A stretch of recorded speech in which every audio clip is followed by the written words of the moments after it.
प्रिय मुलांनो, आजचा निबंधाचा विषय आहे कोंबडा। कोंबडा हा एक पाळीव पक्षी आहे। त्याला अनेक रंग असतात। त्याच्या डोक्यावर एक लाल तुरा असतो। त्याला झुपकेदार शेपटी असते। कोंबडा डौलदार दिसतो। कोंबड्याच्या घराला खुराडे म्हणतात। तो धान्य व किडे खातो।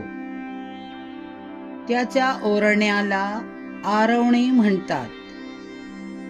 तो नेहमी पहाटे आरवतो। कोंबडा हे शेतकऱ्यांचे घड्याळ आहे।